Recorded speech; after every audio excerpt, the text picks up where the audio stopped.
Shalom, shalom, amados hermanos, hermanas, amigos y amigas, qué lindo volver a reencontrarnos.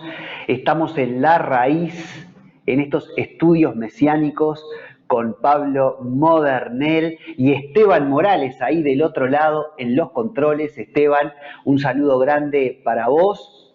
Les damos la bienvenida una vez más.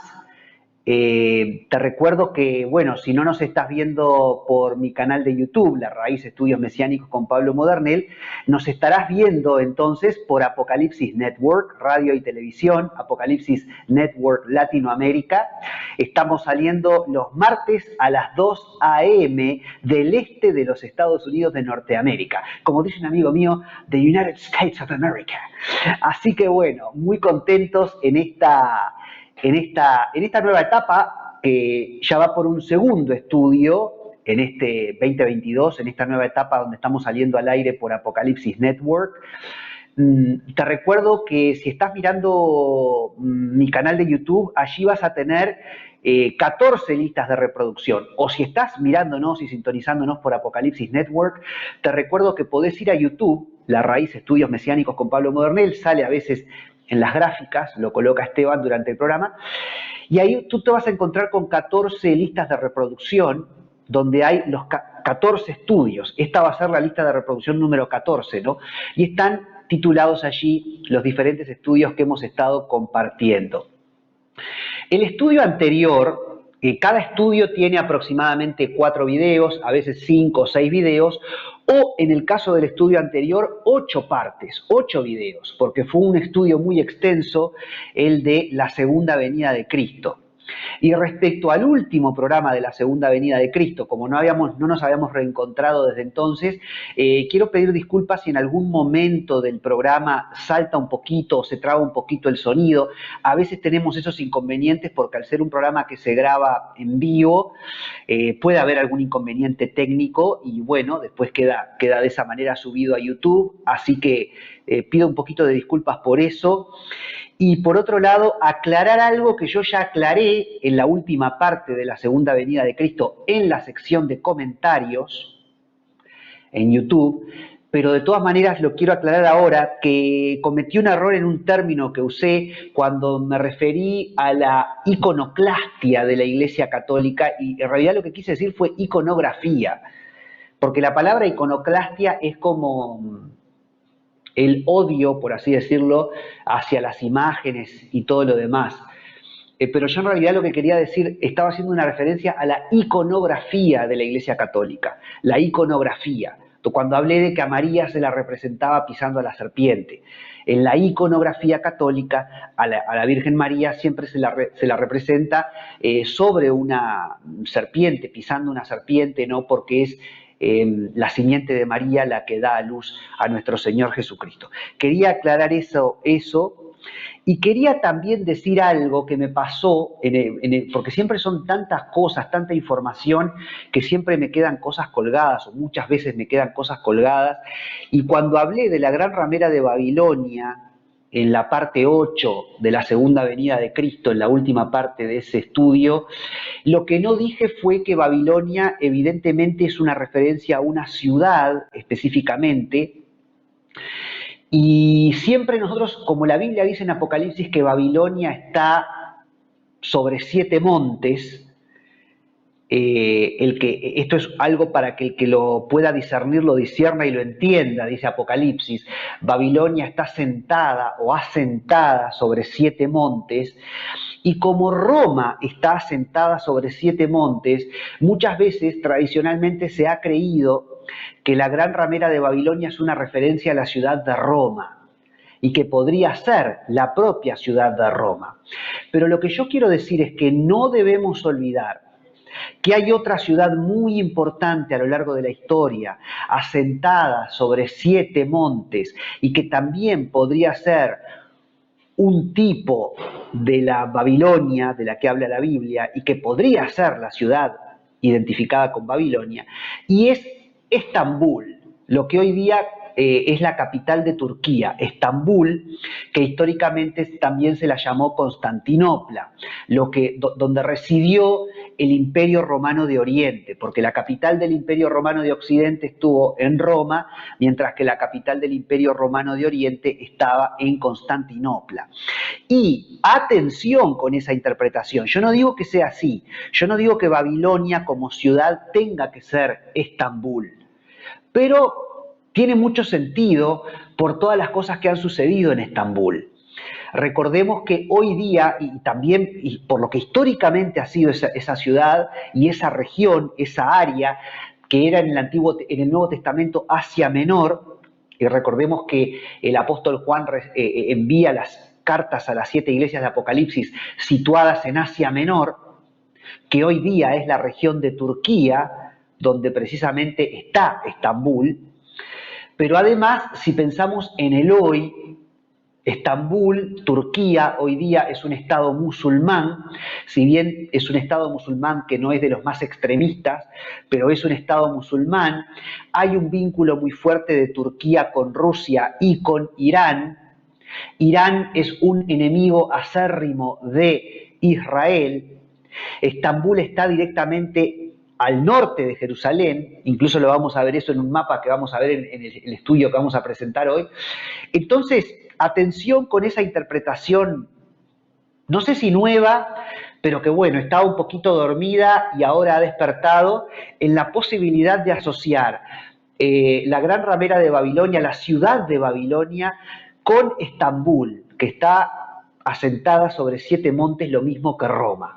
No sabemos, puede ser Roma, puede ser Estambul, podría ser otro lugar, inclusive otra ciudad asentada sobre 7 montes. Son interpretaciones, pero a no creer que sí o sí la Babilonia tiene que ser específicamente la ciudad de Roma. Como explicamos en ese último capítulo de la segunda venida de Cristo, la Babilonia tiene que ver con un espíritu que reina ya en todo el planeta Tierra. Ahora, geográficamente puede estar asociada con una ciudad que esté sobre 7 montes, y esa ciudad puede ser Roma, puede ser Estambul o pudiera ser otra ciudad. Entonces, eso me había quedado colgado, me di cuenta cuando vi la última parte, que no había hecho esa mención respecto a Babilonia. Así que bueno, hecha esta aclaración en esta introducción, ahora sí nos vamos a meter en un nuevo estudio que tenemos hoy para compartir con ustedes, el estudio número 14 en este programa La Raíz, y es un estudio que es un estudio mesiánico de Gálatas, un estudio mesiánico de la carta del apóstol Pablo a los Gálatas. ¿Qué quiero decir yo con esto de un estudio mesiánico? Esto yo lo expliqué en el primer programa de La Raíz, que los podés encontrar en la lista de reproducción como Mensaje a las 7 iglesias de Apocalipsis, la ternura del Jesús de las promesas. Ahí yo explico en el primer estudio, en la primera parte, por qué yo le llamo a este canal un canal de estudios mesiánicos. ¿Por qué La Raíz como programa es un programa de estudios mesiánicos? ¿Qué queremos decir cuando decimos mesiánicos? Y lo vuelvo a repetir, mesiánico es lo mismo que cristiano, porque Cristo es el término griego, Cristo, para Mashiach en hebreo. Yo digo Christos en griego o digo Mashiach en hebreo, y es lo mismo, el Christos o el Mashiach, en el idioma griego, en el idioma hebreo. Del Christos, en el griego, viene el término cristiano, de Cristo, el seguidor de Cristo. Bueno, mesiánico viene de Mashiach en hebreo y es también el seguidor del Mashiach.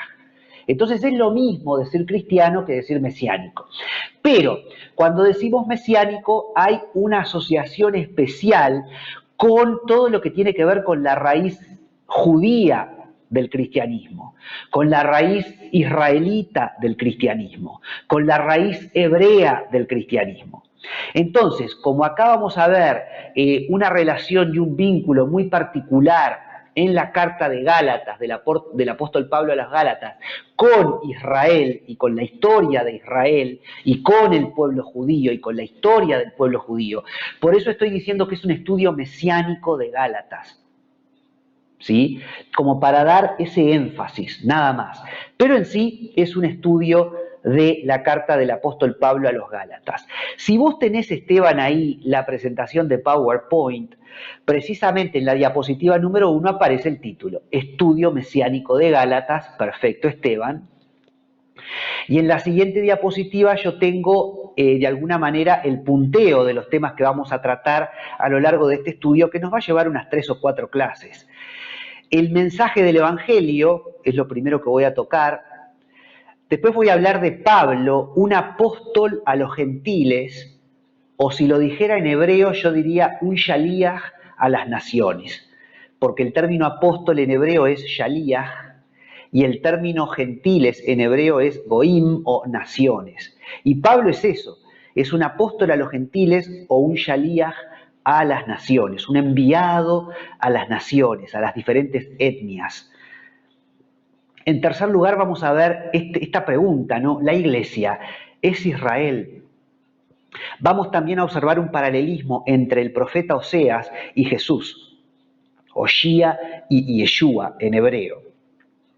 Vamos a hablar de la iglesia ayer y la iglesia hoy. Vamos a hablar del valor de la ley escrita, la ley de Moisés.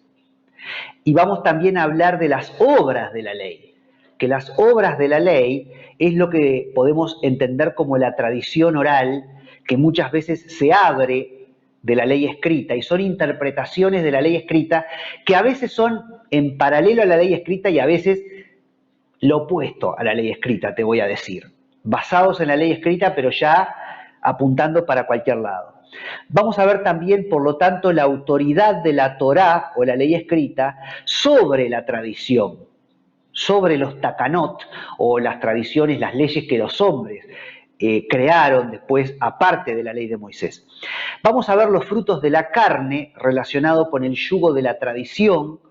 De esto nos habla el apóstol Pablo en Gálatas, el capítulo 5, los frutos de la carne. Y vamos también a ver finalmente los frutos del Espíritu relacionados con la libertad de la ley de la Torá, la ley escrita, la ley de Moisés. Estos 10 puntos, entonces, vamos a estar cubriendo a lo largo de este estudio.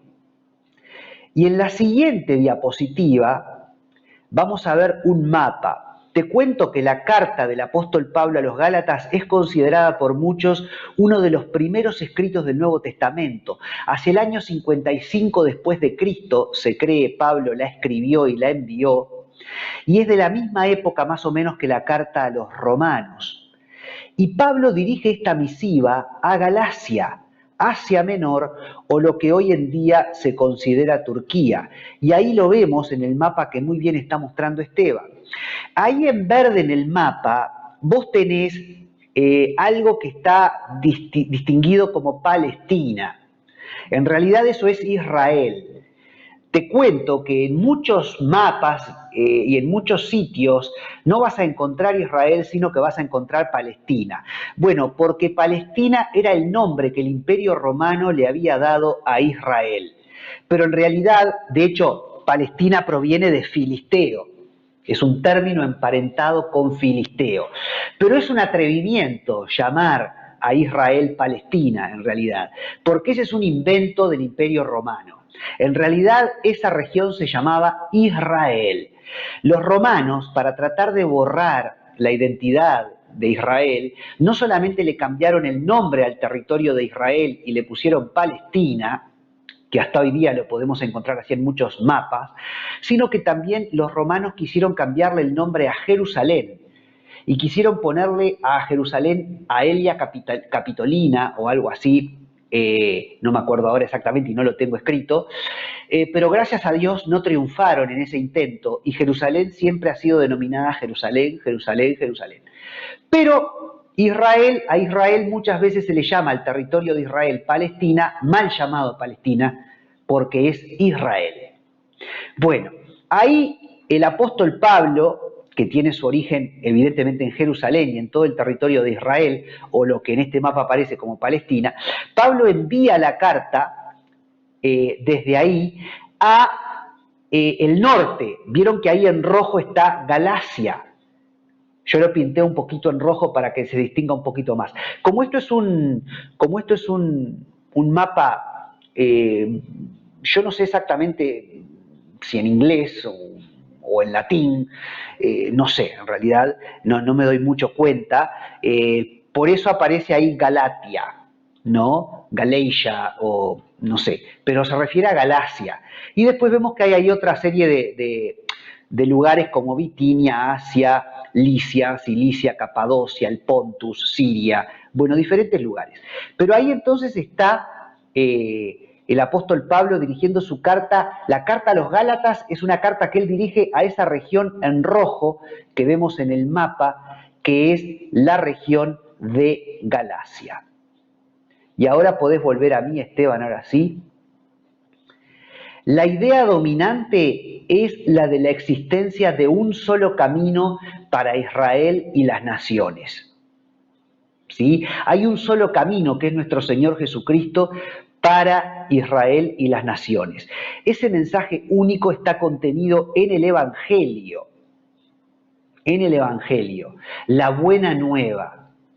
Y para definir el término evangelio con precisión, debemos atender a dos conceptos que el apóstol Pablo hace respecto a la Torá y dos conceptos que el apóstol Pablo abre respecto a los pactos o al pacto, ¿verdad? Porque una cosa es la Torá, la ley escrita, y otra cosa es la tradición de la ley. Y respecto a los pactos, una cosa es el pacto en el monte Sinaí de Dios con su pueblo Israel a través de Moisés, y otra cosa es el nuevo pacto en el Mesías. Entonces, este es un detalle que nosotros tenemos que atender. Una cosa es la ley de Moisés, la Torá, el Antiguo Testamento, contenida en el Antiguo Testamento, la Torá, que en aquel momento se guardaba en rollos, y hasta hoy día los judíos en la sinagoga lo tienen en rollos, más que en el formato libro como lo tenemos nosotros. Una cosa es esa Torá bendita y escrita, y otra cosa muy distinta son las obras de la ley, que son la tradición oral sustentada en interpretaciones rabínicas de la Torá escrita. Pero una cosa es la Torá escrita y otra cosa son las interpretaciones de los rabinos. Todo lo que el judaísmo compendió en lo que se conoce como el Talmud, que no existía todavía en formato escrito en tiempo de Pablo, existía parcialmente, pero no existía en formato escrito totalmente, no había sido recopilado como un libro, como hoy día que está todo en el Talmud. En tiempos de Pablo no, pero sí ya estaba oralmente toda esa tradición oral en paralelo a la ley escrita, ya estaba en vigencia, ¿sí? El mensaje del Evangelio está contenido en la ley escrita, en la Torá, y no en la tradición oral luego compilada en el Talmud, que, como ya dije, no siempre se acerca a esa interpretación de los rabinos a lo que dice la Torá propiamente dicha, porque muchas veces ellos en su interpretación de la ley escrita se van a alejar de esa ley escrita y van a llegar a conclusiones que de pronto no son la intención de lo que está contenido en la ley escrita. Yo respeto mucho al rabinato y respeto mucho de lo que ellos dicen, pero no es palabra sagrada. Y a veces se equivocan. Y como decimos acá en Uruguay, la pifian. Es decir, erran, yerran, se equivocan, no dan en el blanco, erran al blanco. Lo cual podría decirse es hasta un pecado, ¿no?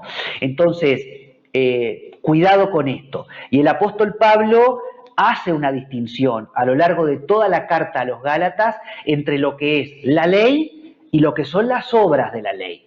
Y a veces cuando nosotros lo leemos la carta sin entender esto, lo pasamos por alto. Porque para nosotros es lo mismo. Sí, acá Pablo está hablando en contra de la ley. No, momento. Una cosa es la ley escrita de Moisés, y otra cosa son las obras de la ley. Que esto después quedó mucho más claro cuando se descubren los rollos del Mar Muerto hacia 1950 en el desierto de Judea, en las cuevas de Qumran. Y ahí precisamente salen a luz hasta libros que se llaman, un libro que se llamaba Las Obras de la Ley específicamente, y que los esenios, que era una de las facciones del judaísmo, esto también nosotros lo estudiamos, ¿no? en el estudio Jesús un fariseo, ahí vimos las facciones del judaísmo en el primer siglo, esenios, fariseos, saduceos, celotes, etc. Bueno, los esenios era una de las facciones del judaísmo, ellos escribían mucho y tenían un libro que era las obras de la ley. Así que ya en aquella época había escritos sobre las obras de la ley que eran una tradición oral en paralelo a lo que es la ley de Moisés propiamente dicha, ¿sí? Entonces, nosotros cuando leemos la carta a los Gálatas, muchas veces no entendemos, leemos ley y nos parece que es todo lo mismo, pero en realidad, ojo, porque esa ley, digamos, puede ser una referencia a la ley de Moisés, pero en otros casos es las obras de la ley, que son los agregados de los hombres, las tradiciones que los hombres fueron agregando. Respecto a los pactos, existió un pacto con Moisés e Israel en el monte Sinaí, en Arabia, y esto el propio apóstol Pablo lo dice, ¿no? En un momento en la carta a los Gálatas. Dato muy interesante, que el apóstol Pablo en la carta a los Gálatas diga que el monte Sinaí estaba en Arabia, porque tradicionalmente se cree que el monte Sinaí está en Egipto. Incluso hay allí un monasterio histórico del siglo IV después de Cristo, el monasterio de Santa Catalina. Tiene una historia muy linda. Es uno de mis sueños poder ir un día y visitar ese monasterio. Es un tesoro histórico, patrimonio histórico de la humanidad. Un monasterio que tiene ya 16 siglos, 17 siglos de historia, y se erige ese monasterio en ese lugar porque se creía que en ese lugar está el monte Sinaí, donde Dios da la ley a Moisés, y de hecho hoy día cuando se visita ese lugar, hasta se puede visitar lo que se cree fue la zarza ardiente desde la cual el Señor llamó a Moisés. Pero esa es una tradición. Ahora, hoy día la arqueología parecería haber comprobado que en realidad el monte Sinaí está en el territorio de lo que hoy día es Arabia Saudita y no Egipto, por un montón de descubrimientos y de hallazgos arqueológicos que se emparentan muy bien con mucho de lo relatado en el libro de Éxodo, en el Antiguo Testamento. Datos muy precisos que da Éxodo y una serie de hallazgos arqueológicos que todos coinciden con el relato del libro de Éxodo. Entonces, por las características topográficas, por piedras que se han encontrado en ese lugar, asociadas con piedras que se levantaron en ese lugar según el relato de Moisés, por residuo de determinadas cerámicas, por residuo de determinadas minerales, en fin, relatados en el libro de Éxodo, se cree que el monte Sinaí está en Arabia Saudita. Lo que pasa es que los árabes no dejan visitar ese lugar abiertamente. Yo pienso que un día Arabia Saudita se va a abrir, porque además eso va a ser una fuente de ingreso económico para ellos a través del turismo, porque serían millones y millones de cristianos que visitarían ese lugar de Arabia Saudita para visitar el monte Sinaí donde el Señor da la ley a Moisés. Por supuesto que los judíos también visitarían en masa ese lugar y muchos musulmanes también. Pero bueno, lo tienen medio como a resguardo, solamente los árabes le dan cabida a estudiosos, a arqueólogos, a historiadores de entrar en ese lugar, pero hay videos que vos los podés buscar en la web y los podés encontrar, por supuesto, que ya dan esta información. Pero el apóstol Pablo dice precisamente que la ley fue dada en el monte Sinaí y dice que el monte Sinaí está en Arabia, dice Pablo. Ahora, también la Arabia a la que se refiere el apóstol Pablo no tiene por qué ser la Arabia Saudita de hoy día. Evidentemente, de pronto Pablo dice Arabia y en aquella época Arabia era toda una región que abarcaba hasta el norte de África y Egipto, por lo cual también uno podría decir, bueno, de pronto el lugar que tradicionalmente se cree que es el monte Sinaí, donde está el monasterio de Santa Catalina, en Egipto, en realidad de pronto es ese lugar. Bueno, no sé, son interpretaciones, pero digo, es interesante notar que el apóstol Pablo dice que el monte Sinaí está en Arabia y hoy día se dice que el lugar más certero para cifrar el lugar del monte Sinaí sería precisamente Arabia Saudita. Entonces, Pablo, pero el punto no es ese, sino que el punto es que Pablo en la carta a los Gálatas dice que una cosa es el pacto de Dios con Israel a través de Moisés dado en el monte Sinaí, y otra cosa muy diferente es el nuevo pacto en el Mesías, vigente aún y por la eternidad. Entonces Pablo en un momento en la carta a los Gálatas va a hablar de que el viejo pacto caducó y fue sustituido por un nuevo pacto. Ese nuevo pacto es el nuevo pacto en el Mesías, en Jesús. Y el pacto que caducó es el pacto en el monte Sinaí, entre Dios y su pueblo Israel. Pero atención, lo que caducó fue el pacto en el monte Sinaí, pero no caducó la ley, porque son dos cosas diferentes. Una cosa es la ley y otra cosa es el pacto en el monte Sinaí. Lo que caducó y fue sustituido por un mejor pacto es el pacto con Moisés en el monte Sinaí. Pero no caducó la ley, porque la misma ley, los mismos 10 mandamientos escritos en piedra que fueron entregados a Moisés en el monte Sinaí y que están relatados en la sagrada palabra de Dios, esa misma ley ahora vive en nuestro corazón a través del nuevo pacto en el Mesías. Porque ahora en el corazón de la iglesia está el Espíritu Santo, en el corazón de cada creyente está viviendo y habita el Espíritu Santo. Por lo tanto, esa ley dejó de estar escrita en tablas para estar escrita en nuestro corazón. Entonces, caduca el pacto con Moisés, el antiguo pacto, pero no porque haya perdido valor la ley, sino porque la forma era a través de la ley escrita en piedras en aquel momento. Pero ahora es mucho mejor el nuevo pacto porque esa ley está metida adentro de nuestro corazón y esa ley vive adentro de nuestro corazón. De modo tal que yo sigo adorando a mi Dios, a un solo Dios, de modo tal que yo no me hago otras imágenes ni me inclino ante ellas porque tengo un solo Dios, de modo tal que yo guardo un tiempo para Dios en mi vida, un guardar el día de reposo, y de hecho toda mi vida está guardada es un eterno día de reposo en Jesús el Mesías, de modo tal que yo honro a mi padre y a mi madre, de modo tal que yo no mato, de modo tal que yo no robo, de modo tal que yo no codicio lo que tiene mi prójimo, y es decir que la ley sigue vigente, pero ahora esa ley vive en mí y yo ya no la transgredo porque en mi naturaleza está no transgredir la ley, porque tengo el nuevo pacto en el Mesías, porque a través de la muerte de Cristo en la cruz, con el derramamiento de su sangre, muerte, resurrección, ascensión, eso permitió que el Espíritu Santo bajara y entonces el Espíritu Santo ahora vive en mí y el mismo Espíritu de Dios es el que me guía a toda verdad y me lleva a guardar la ley y sigo cumpliendo la ley. Entonces caducó el viejo pacto con Moisés en el monte Sinaí y ahora hay un nuevo pacto que es mejor, pero no caducó la ley.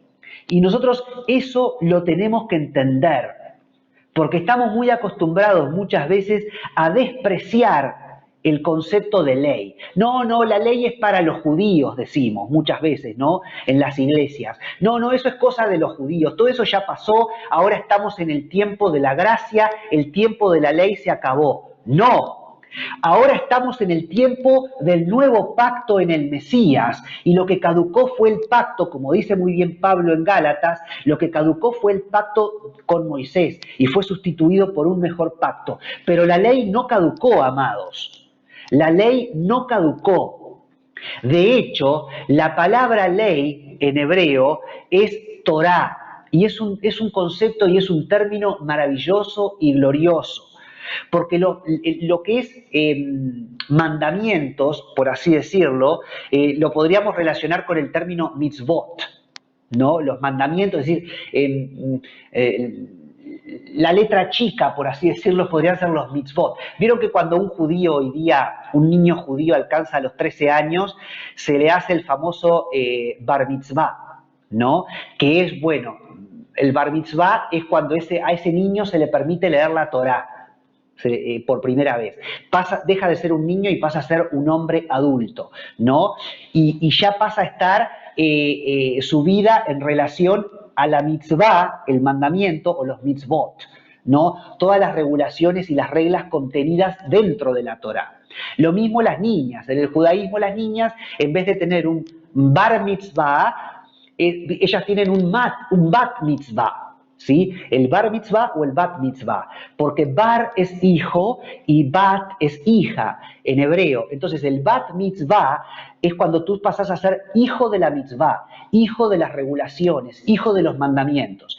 Y cuando tú pasas a ser una bat mitzvah, sos una hija de las regulaciones, de los mandamientos. Bar mitzvah, bat mitzvah, porque mitzvah es la forma singular de mitzvot, que son los mandamientos o las regulaciones. Pero mitzvot no es la palabra para Torah. El término Torah, el término ley, la ley, es otra cosa. La Torah no solamente es específicamente cada uno de los mitzvot, cada una de las regulaciones o los mandamientos. No es solamente la Torah una suma de regulaciones o de mandamientos para nuestra vida. La Torah es todo lo que está contenido en el Antiguo Testamento, la palabra escrita, gloriosa. Y por supuesto que para nosotros los cristianos también es la Torah lo que está escrito en el Nuevo Testamento, porque también el Nuevo Testamento es Torah. ¿Pero qué significa Torah? ¿Son solamente regulaciones? ¿Son solamente no hagas esto, no hagas esto, no hagas esto? No, la Torah es la enseñanza, es un término que significa enseñanza, como la enseñanza que un padre le da a su hijo para que andando por ese camino a ese hijo o a esa hija le vaya bien y no sea traspasado de muchos dolores. Como cuando tú, siendo un adulto, le decís a tu hijo, no, mirá, no ponga las manos en el fuego porque te vas a quemar. No es por ese lado. Y no te lo estoy diciendo porque soy un papá malo o una mamá mala. Te lo estoy diciendo porque lo que quiero es tu bien y quiero que no te quemes y quiero que no sufras. Bueno, eso es la Torá. Y muchas veces nosotros estamos acostumbrados a despreciar el término Torá o el término ley y no entendemos que la ley es la enseñanza gloriosa de nuestro Padre, una enseñanza gloriosa y bendita que Él nos dejó escrita y por escrito, para que nosotros, caminando a través de esa ley, andando a través de esa ley y no apartándonos ni a un lado ni al otro, nos vaya bien y seamos plenos en la vida. No solamente que no suframos, no solamente que no seamos traspasados de muchos dolores, sino que además lleguemos al diseño original, lleguemos a hacer aquello para lo cual nosotros fuimos diseñados a hacer, fuimos destinados a hacer. Si yo camino dentro de la Torá, si yo camino dentro de la enseñanza de Dios a lo largo de mi vida, lo que voy a lograr nada más y nada menos es ser el verdadero Pablo. En mi caso, que me llamo Pablo, el Pablo que Dios diseñó para ser. Si Esteban, del otro lado en los controles, camina en su vida siguiendo la enseñanza de la ley, siguiendo la enseñanza, siguiendo la Torá, lo que Esteban va a lograr es llegar a ser el Esteban que Dios tuvo en su corazón cuando lo creó a Esteban. Ahora, como Dios nos hizo libres, si yo, Pablo, o si Esteban nos queremos apartar de la Torá, nos queremos apartar de la enseñanza que Dios nos da, nos queremos apartar de la ley de Dios, evidentemente lo podemos hacer. Y vamos a ser traspasados de muchos dolores, y el mayor de los dolores, ¿sabés cuál va a ser? Que no vamos a poder cumplir el propósito de Dios en nuestra vida, que no vamos a llegar a ser la persona que Dios destinó para que fuéramos. Que no vamos a, una vez que muramos, no vamos a poder estar eternamente al lado de nuestro Dios, porque vamos a haber elegido caminar lejos de Él, separados de Él. Entonces, mirá si el concepto de ley no es un concepto sagrado. Mirá si el concepto de Torá no es un concepto sagrado. Por favor, Iglesia de Jesucristo, volvamos a la fuente. Por eso yo digo, esto es un estudio mesiánico de la Carta a los Gálatas, con el valor supremo que tiene el término ley, el término Torá. Tenemos que amar la ley, tenemos que amar la Torá, tenemos que abrazarla, tiene que ser parte de nuestra vida, porque la Torá es la enseñanza de Dios para que siguiéndola a nosotros nos vaya bien. Y de hecho, si estás lleno del Espíritu Santo, si vos sos un cristiano lleno del Espíritu Santo, vos vas a guardar esta ley. Vos vas a caminar dentro de esta ley, dentro de esta Torá, dentro de esta enseñanza. Dejemos de asociar la ley con algo malo, con algo frío, con algo distante, porque la ley es el corazón encendido de Dios, como esta lámpara que tengo acá encendida, roja, anaranjada. Bueno, así, eso es la ley, el corazón mismo de nuestro Dios. Vamos, Esteban, a la diapositiva número 4, donde te refresco esto entonces. Atención cuando leemos la carta del apóstol Pablo a los Gálatas en el término ley, ¿no? Y la distinción que tenemos que hacer entre la Torá y la tradición, lo que los hombres después agregaron a la ley. Y esto lo vamos a ver después en el estudio. Y por otro lado, atención con el tema de los pactos. Una cosa es el pacto con Moisés, que ya caducó, y otra cosa es el nuevo pacto en el Mesías. No caducó la ley, pero caducó el pacto con Moisés porque ahora, a través de la muerte de nuestro Señor Jesucristo, su resurrección y ascensión, Él envía al Espíritu Santo y ahora esa ley que está ahí en ese rollo ilustrado, esa ley ahora no está más escrita en piedra ni en papel, sino que vive adentro nuestro y nosotros caminamos en la vida a través de esa bendita ley, de esa bendita Torá. Y si pasamos a la siguiente diapositiva, Esteban, vamos a tener precisamente lo que yo les estaba contando, lo que yo les estaba diciendo, ¿no?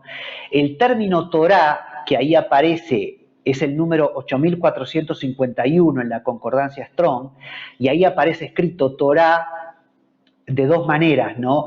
Arriba está la palabra Tav, la letra Tav.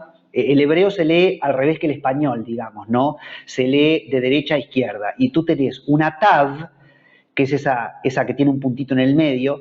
Después hay una varita, que es la Vav, con un puntito arriba. Después hay una Reish, una Reish, que es como una R, con un palito, un par de palitos abajo. Y después hay una letra Hei.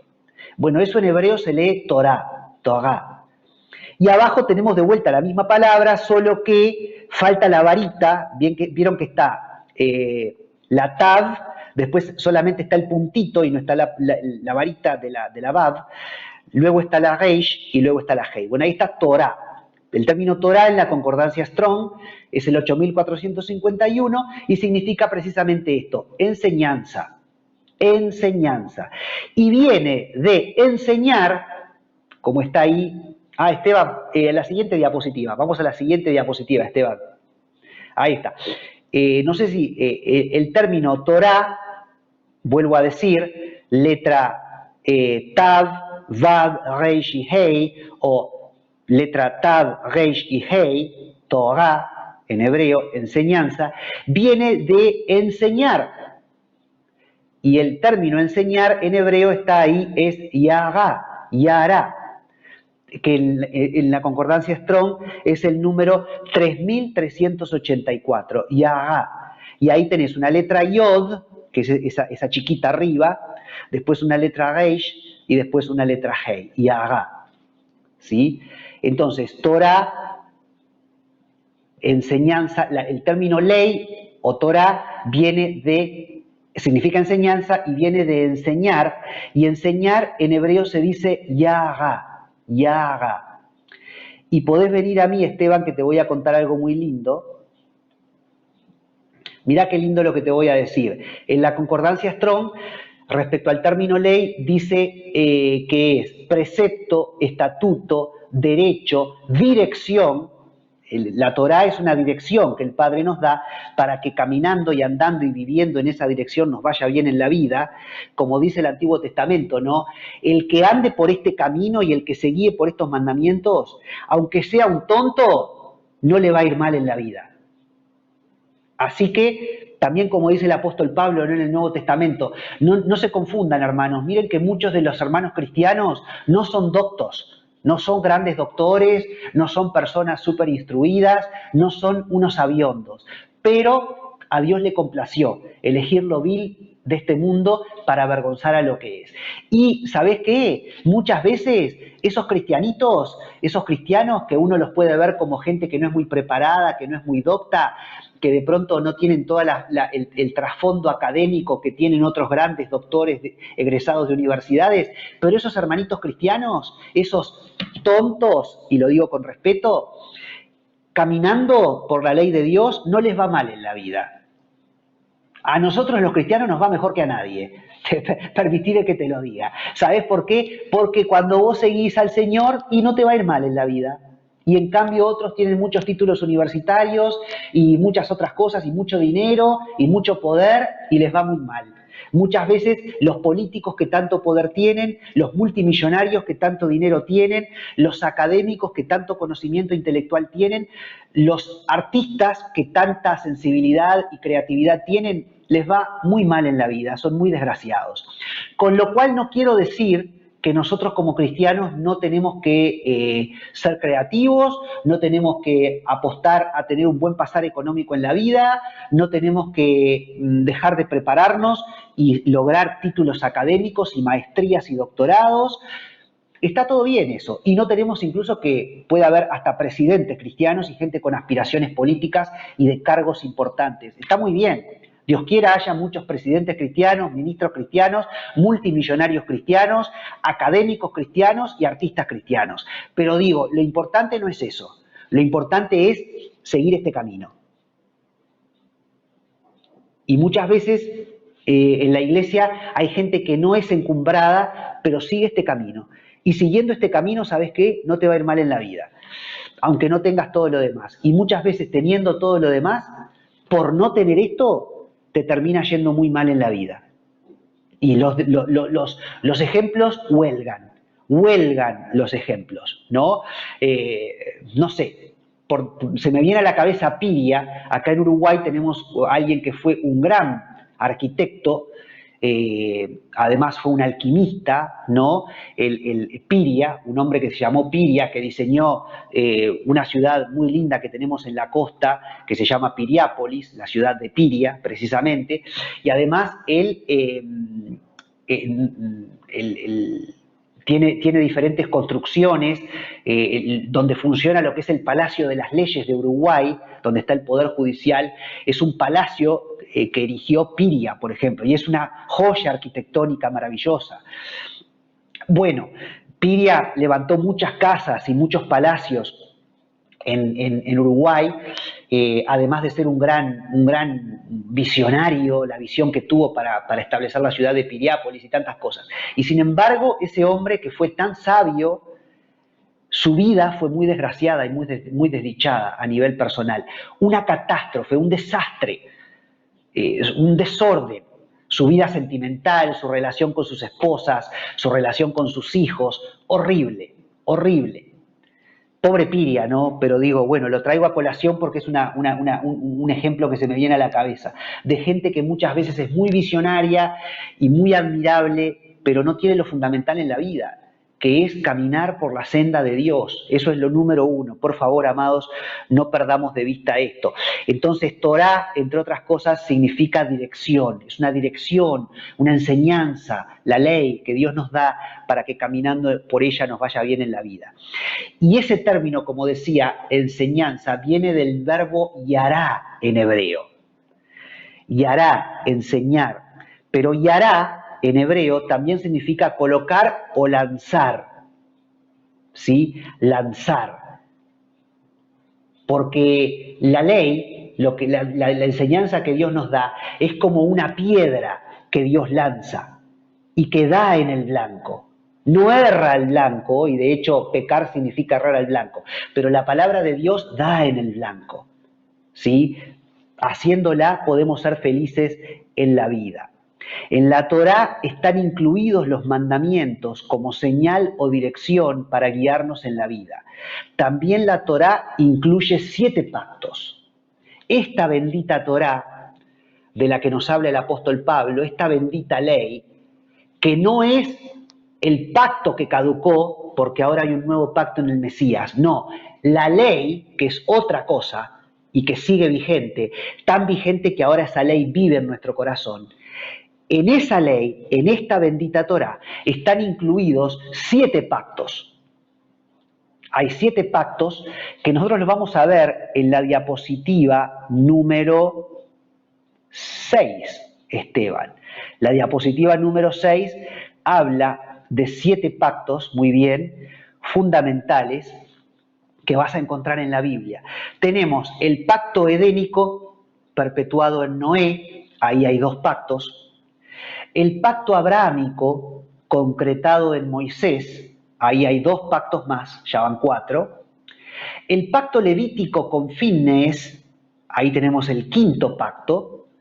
El pacto davídico es el número 6, perpetuado en el nuevo pacto en el Mesías. Y ahí tenemos el 7.º pacto.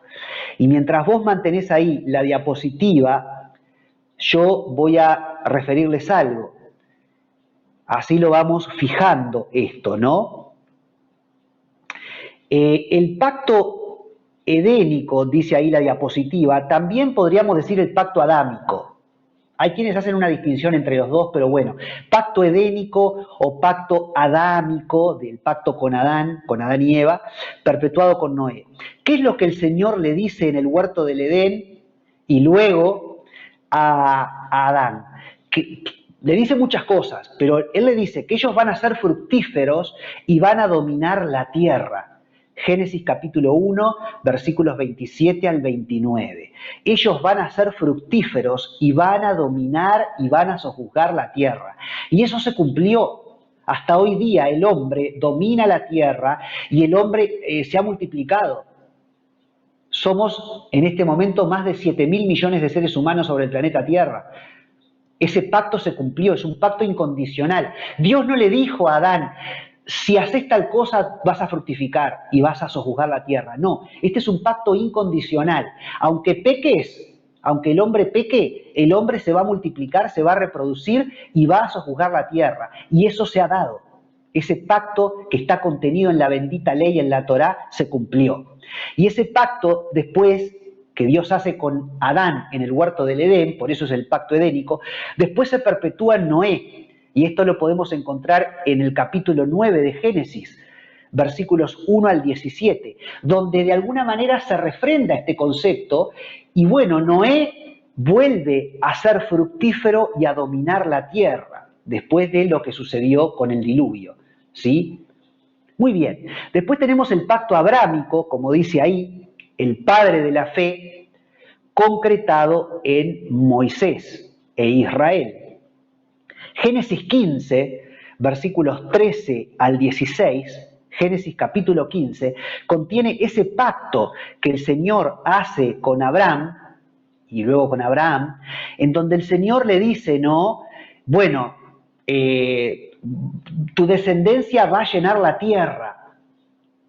Tu descendencia va a llenar la tierra y van a pasar por un periodo de esclavitud, lo cual se cumple porque los hebreos terminan estando 430 años de esclavos en Egipto. La descendencia de Abraham terminó estando 430 años esclava en Egipto, pero van a salir con riqueza de Egipto, le dice Dios en ese pacto de Génesis 15, y van a volver a la tierra prometida. Ese es el pacto abrámico. Tu descendencia va a llenar la tierra y aunque un día estén esclavos, van a salir de la esclavitud con riquezas y van a llegar a la tierra prometida. Y ese pacto se cumplió. Y ese también es un pacto incondicional, porque no es si haces tal cosa, esto te va a suceder. No, esto va a suceder sí o sí y Dios cumple sus promesas y se cumplió el pacto abrámico, que es el tercer gran pacto contenido en la palabra de Dios. Y evidentemente después este pacto es concretado en Moisés, lo cual lo vamos a descubrir en Éxodo capítulo 19, versículos 5 al 8, en manera especial, ¿no? Precisamente cuando Moisés recibe la ley en el monte Sinaí, y ahí se concreta, y esa promesa, ¿no? de llenar la tierra, pero además de conquistar la tierra prometida. Y se conquista la tierra prometida a través de Josué, el que viene después de Moisés, ¿verdad? con los descendientes de la primera generación que sale de Egipto, se conquista la tierra prometida y se cumple finalmente aquel pacto abrámico, ¿sí?, de que la descendencia de Abraham iba a llenar la tierra, pero que además que iban a volver a la tierra prometida. Y el Señor lo cumplió, el pacto abrámico y el pacto con Moisés. Luego tenemos ahí el quinto pacto, que es el levítico, que este pacto es con Finnees. ¿Quién era Finnees? Era el hijo de Eleazar. ¿Y quién era Eleazar? El hijo de Aarón, el hermano de Moisés. Es decir, que Finnees es el nieto de Aarón y es un sacerdote, porque Aarón era un levita y a los levitas se les da el sacerdocio, el ministerio sacerdotal. Por lo tanto, Finnees, nieto de Aarón, era levita y por lo tanto era sacerdote. Pero se le promete en Números 25, Números capítulo 25, versículos 12 y 13, se habla del sacerdocio perpetuo, que se le va a dar un sacerdocio perpetuo a Finnees. Es decir, que el sacerdocio es para la línea levita. Y cuando nosotros hicimos el estudio de Apocalipsis, vimos que, entre otras cosas, el milenio de Cristo tiene que suceder en el planeta Tierra porque es una restauración del pacto sacerdotal con Finnees. Y todavía no se ha terminado de cumplir, y ese pacto se va a terminar de cumplir en el milenio. Porque en este momento todo lo que es el ritual de los levitas está suspendido. Desde hace 2000 años que los judíos no tienen templo y han debido dejar de realizar todo su sistema sacrificial, evidentemente, porque no tienen templo. Sabemos que también todo eso ya caducó porque en el Mesías, evidentemente, todo eso ya se entendió cuál era el propósito que tenía, pero en el milenio va a haber una restauración del templo y de los sacrificios. Porque esto lo dice Ezequiel y esto está claramente dicho en la Biblia, ¿no?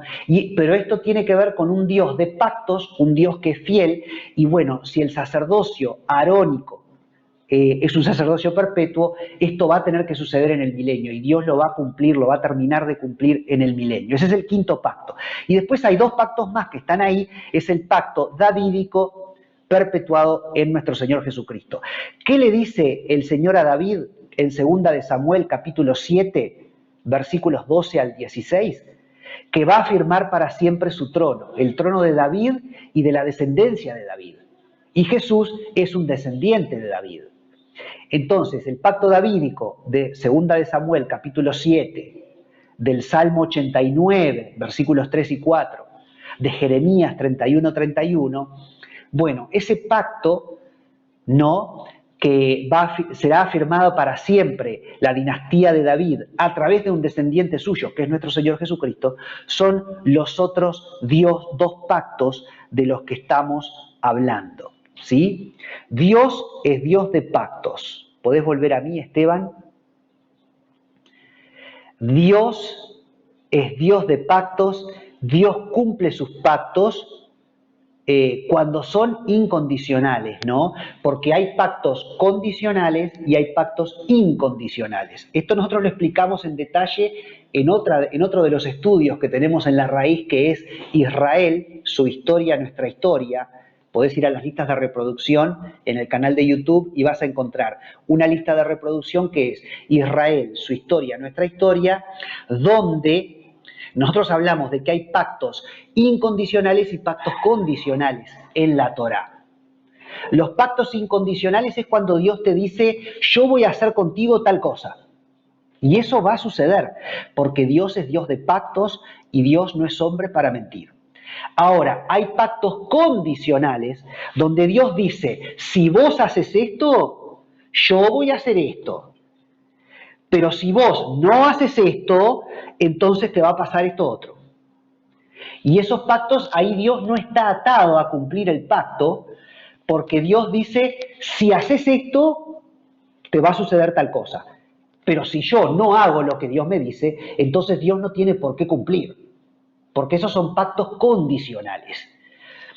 Pero en este caso estamos hablando de pactos incondicionales. Y Dios los pactos incondicionales los cumple. nos equivoquemos nosotros o no, pequemos o no, hagamos el mal o hagamos el bien, nos portemos mal o nos portemos bien. Dios es Dios de pactos, Dios mismo elige atarse a sus pactos y a su propia palabra, por respeto también a nuestra dignidad como seres humanos, y Él cumple sus pactos. Ahora, el nuevo pacto en el Mesías, que es el séptimo de los pactos, ¿no? Pacto edénico, pacto pacto noaico, pacto con noeico, perdón, pacto noeico, pacto con Noé, pacto abrámico, pacto mosaico, pacto sacerdotal con Finnes, pacto davídico y el séptimo pacto, que es el pacto del Mesías, el nuevo pacto del Mesías. Ese nuevo pacto es anunciado en Jeremías. ¿Sí? Jeremías 31, 31. He aquí vienen días, dice el Señor, en los cuales haré. ¿Qué haré? Un nuevo pacto. ¿Con quién? Con la casa de Israel y con la casa de Judá. Daré mi ley, la Torá, en su mente y la escribiré en su corazón. Y yo seré a ellos por Dios y ellos me serán por pueblo. Esa ley va a ser escrita en nuestro corazón. La ley de Dios, la Torá, ya no va a estar más escrita en tablas o en piedras o en pergaminos o en libros, sino que va a estar escrita en nuestro corazón. Ese es el nuevo pacto en el Mesías que comienza a cumplirse con la primera venida de Jesús. ¿Sí?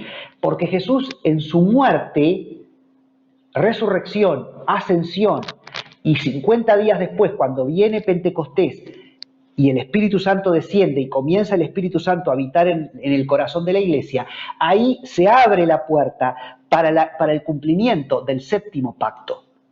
¿Sí? Este pacto glorioso de Jeremías 31, 31. Pero este pacto, ¿cuándo se va a terminar de cumplir? Recién en la segunda venida de Cristo, cuando todos los que tengan que entrar entren a ese nivel de salvación. Después el Señor va a regir 1000 años en el milenio sobre el planeta Tierra y después aún va a haber personas que van a tener la posibilidad, bueno, ahora tenés que decidirte, ¿optás por mí o no? ¿No? Y ahí todos los que opten por el Señor, amén de la iglesia y el pueblo judío, que ya van a haber reinado con el Señor durante 1000 años, bueno, ahí ese resto de la humanidad se le suma y entonces es como que recién ahí podríamos hablar de la final concreción de esto, ¿no? Cuando ya realmente, bueno, todos los que tuvieron que entrar en ese bendito pacto en Jesucristo, entraron y esa ley, esa bendita Torá, ahora vive en el corazón de todos ellos. El Nuevo Testamento, y voy a cerrar hoy la primera clase del estudio a los Gálatas con esto, el Nuevo Testamento nos instruye, nos muestra el camino. El Nuevo Testamento está escondido en el Antiguo Testamento. Y el Antiguo Testamento se revela en el Nuevo Testamento. ¿Sí? Es decir, que no despreciemos el Antiguo Testamento, no despreciemos cuando leemos en la Biblia la ley o la Torá, porque la ley o la Torá es la enseñanza que nuestro Padre nos da para que caminando por esa enseñanza nos vaya bien en la vida. Ojo, ¿estamos en el tiempo de la gracia? Sí, pero eso no significa que queda invalidada la enseñanza de Dios en la Torá. La Torá es eterna. Jesucristo es el verbo, Jesucristo es la palabra, Jesucristo es la Torá. Ojo, ¿sí? Bueno, los dejo con esto. La semana que viene vamos a retomar acá y vamos a repasar un poquito todo esto y vamos a adentrarnos en los 6 capítulos gloriosos de la carta del apóstol Pablo a los Gálatas. Ha sido un gusto, Esteban, muchas gracias. Nos reencontramos entonces en la segunda parte del estudio mesiánico a los Gálatas.